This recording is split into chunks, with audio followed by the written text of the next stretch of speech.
The air at the royal wedding shimmered with frost and fake smiles. I stood beside the gift table, in a soft beige dress that clung modestly to my frame. Not the designer gowns the other guests wore. Mine wasn't even new. It was the only formal dress I owned that still fit after 2 years of hard work and struggle. My hands were shaking slightly, but not from the cold. They were from humiliation. Before we begin, drop a comment and tell us what would you do in this situation? Be honest. Tell me in the comments below. We read every comment. Let's begin. Don't let her near the bride's side, someone whispered. I heard them. Every word. It was my cousin Madison's wedding. An elaborate affair at the Monroe estate, an ivy-covered mansion in upstate New York. But no one cared that I was family. Not since I married young, worked as a housekeeper to survive, and didn't live up to the Monroe standards. The first blow came just after I tried to walk toward the cocktail area. My father. She's just the housemaid, he bellowed, slapping his whiskey glass down on the tray of a passing waiter. The sound cracked through the air, like a whip. You think that necklace makes you someone, Lily? I froze. Guests turned their heads. His face was red, the veins in his neck pushing forward like ropes about to snap. Before I could speak, he grabbed the delicate silver chain around my neck, the last gift my late mom ever gave me, and yanked it so hard it snapped. No daughter of mine parades around pretending she belongs here, he roared, holding the broken necklace in the air as if it were a piece of trash. Gasps echoed across the courtyard. One of the aunts winced. An older cousin looked away. But no one stopped him. I clenched my fists. My heart raced, not with sadness anymore, but something darker. Something that had been boiling for a long time beneath years of silence, obedience, and betrayal. Don't talk to her, my stepmother hissed to a group of teenage cousins. She just cleans people's homes now. I turned toward the entrance slowly. A security guard stepped forward and muttered, You've been asked to wait outside. Wait outside. In the cold, while the people who shared my blood toasted to love and legacy under golden chandeliers. So I did. I stepped out, heels crunching over the frost-dusted gravel path. My breath came out in tight clouds. My arms folded. I didn't cry. I never cried in front of them. And then headlights. A low growl of a V12 engine. A black Rolls-Royce glided to a stop on the circular drive. The driver jumped out. The back door opened. He stepped out. A tailored charcoal coat, the collar pulled up against the wind. Sharp jaw. Icy eyes. And the one thing that made the blood drain from my father's face when he finally noticed. My husband, Elias Whitmore. The man behind Whitmore Ventures. Billionaire. Tech mogul. And the very person my family thought I'd never be worthy of. I watched the front doors swing open again. And I watched as every head turned inside. Because Elias didn't come quietly. He marched through the crowd like a storm wrapped in silk and steel. And when he reached the stunned cluster of my relatives, he didn't yell. He simply asked in a low, icy voice. Who? Touched. My wife. No one answered Elias right away. My father's lips parted, but the words died in his throat. He hadn't seen Elias in person since our courthouse wedding 2 years ago, the one they didn't attend, because she's marrying out of desperation.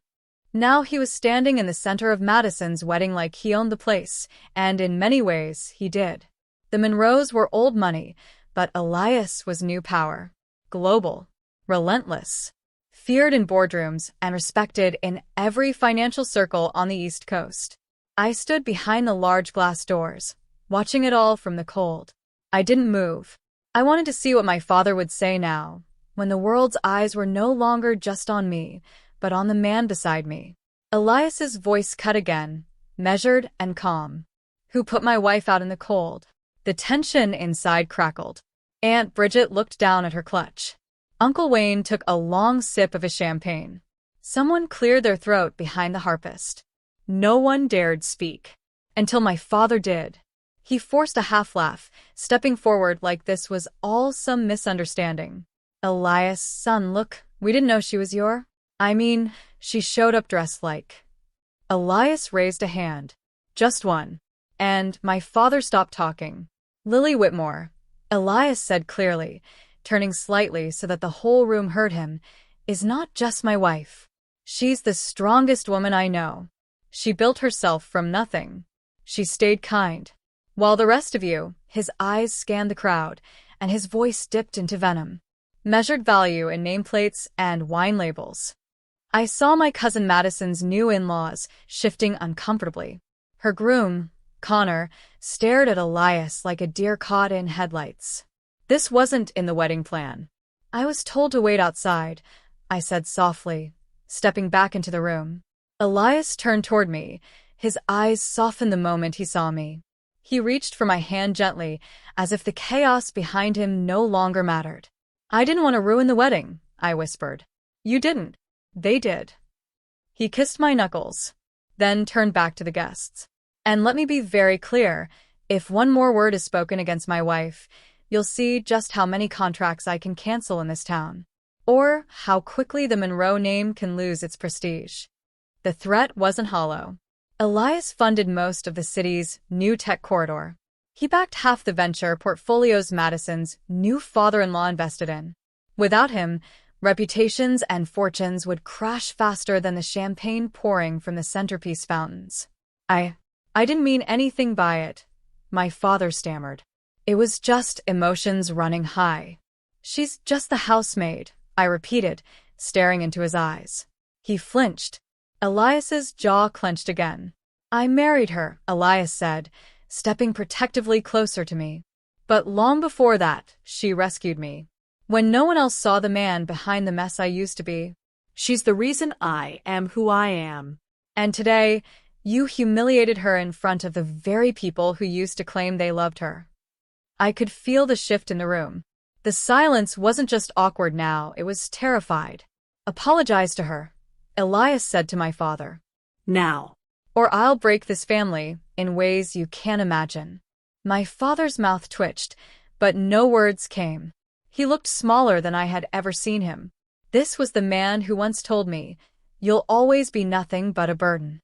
The man who called my job low class, who sneered when I scrubbed restaurant floors to pay for nursing school, who said I was throwing my life away when I walked out with 2 suitcases and no backup plan. Now he stood in front of my husband, pale and quiet, the whole room watching him as if he were a stranger caught trespassing at his own family's wedding. He started, eyes darting around for someone to back him up. No one moved. Say it, Elias said again, calm but sharp. Not for me. For her. My father's face contorted. Pride fought him to the bone, but fear, raw, corporate fear, clawed its way through. I'm sorry, Lily. It sounded like acid in his mouth. For calling you that. And for the necklace. I shouldn't have. He trailed off. I didn't nod. I didn't speak. I just looked at him, letting the silence stretch. Letting him squirm under the weight of years he thought I would never rise above. Elias turned to the coordinator nearby. Get the necklace, she dropped.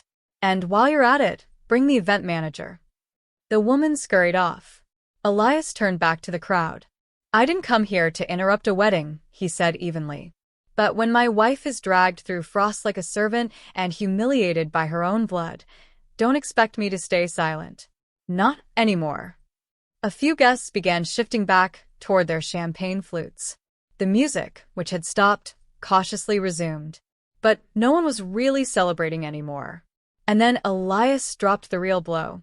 Since we're among family, he said, glancing at the groom's side, you should all know something else. The Monroe estate? The one you're all so proud of?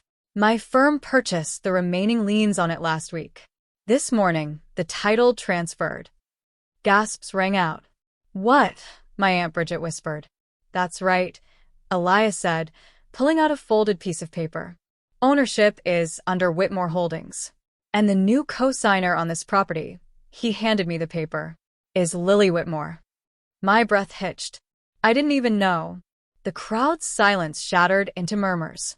I heard Madison's mother gasp. My uncle muttered a curse under his breath. And my father? He turned the color of ash. You bought the estate, he croaked. This house, this land, it's been in our family for generations. Elias looked at him without flinching. And it still can be. If you show my wife the respect she's always deserved. Otherwise, you can vacate by March. I looked down at the paper. My name. On the deed. Not out of revenge. Not out of spite. But as a reminder to myself that I didn't crawl out of that dark place just to survive.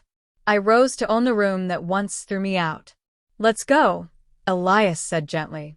But I stayed 1 second longer. Looked my father straight in the eye and said, "You told me I was just a housemaid. But it turns out, this house belongs to me." We walked out through the same grand doors they once forced me through.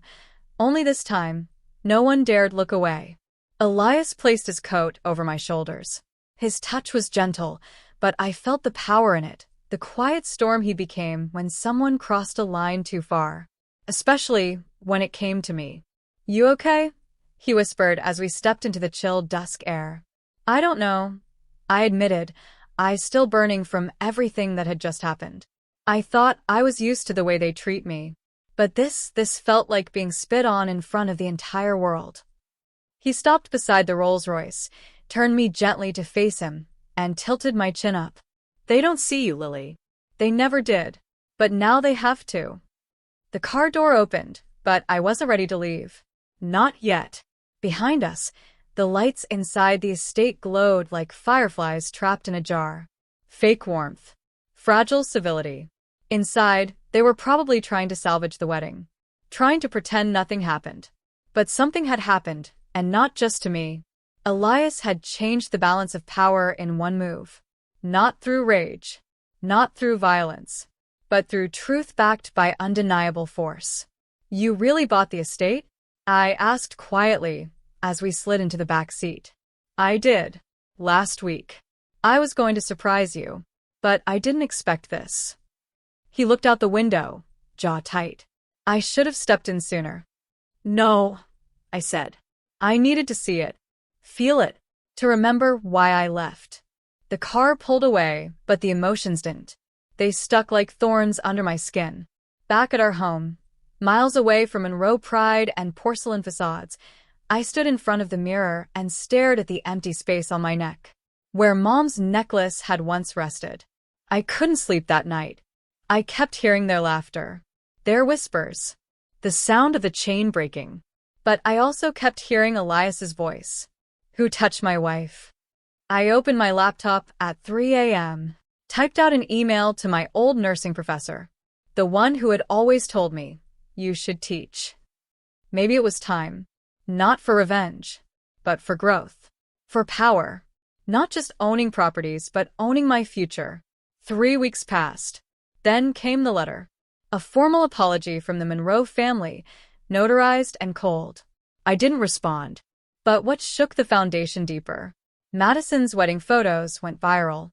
Someone had caught the moment Elias confronted my father, his hand midair, pointing straight at the man who had once called me garbage.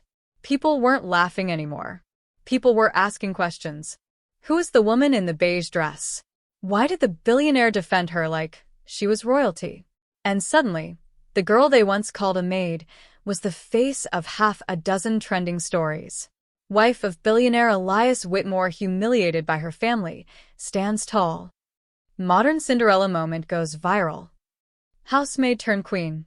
Lily Whitmore shocks high society. I didn't ask for it, but I wasn't going to run from it. 2 months later, I stood at the podium of Westbridge Women's Foundation Gala. In a deep emerald gown, not flashy, just powerful. Fitted.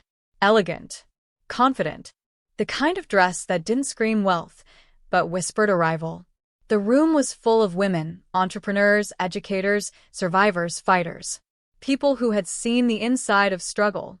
I took a breath, looked across the sea of eyes waiting for me to speak, and said, 2 months ago, I was told to wait outside in the cold. Not by strangers. By my own blood. Because I wasn't dressed a certain way. Because I had once scrubbed floors. Because I didn't fit the image of someone worthy. Silence. I didn't ask to be rescued. And I didn't want revenge. But that day reminded me of something deeper, that no matter how hard we work, the world will always have people who see us as what we were, not what we are. A few heads nodded. A few eyes misted. I kept going. What changed my life wasn't just marrying someone powerful. It was learning to stop waiting for people to accept me and starting to claim what was mine. Respect. Space. Voice. The applause started slow, then rose into a warm thunder. After the event, a line of women waited just to speak to me. Some asked about Elias. Others didn't. They asked about starting over, about healing, about breaking generational patterns of silence. I left that night with something more powerful than pity or pity-driven praise. I left with influence. 2 days later, I returned to the Monroe estate. Not for a fight. For closure. Elias walked beside me, dressed casually this time. I wore no jewelry.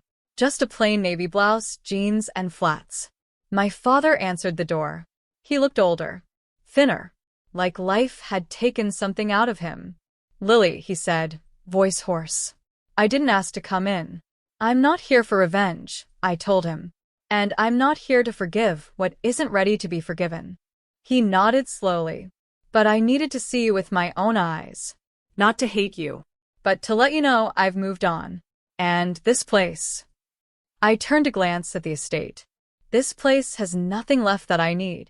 He opened his mouth, maybe to apologize again. Or maybe to beg. I didn't give him the chance. I walked back to the car, where Elias waited with a soft smile. He reached over and squeezed my hand. "You sure?" "I'm sure," I said. Because revenge wasn't owning the house. It was walking away from it without needing to prove I belonged. Today, I lecture at women's colleges. I mentor young girls who come from broken places. I'm building my own nonprofit for survivors of family abuse and neglect. And I'm finally using my voice. Not to shout, but to build. I never put Mom's necklace back together. Some things are better left broken, so we remember how strong we had to become without them. But I did keep one piece of it. And I had it embedded in a ring I now wear on my right hand. Not to remember the pain, but to honor the girl who was once left in the cold, before she learned she was never meant to beg for a seat. She was meant to own the entire room.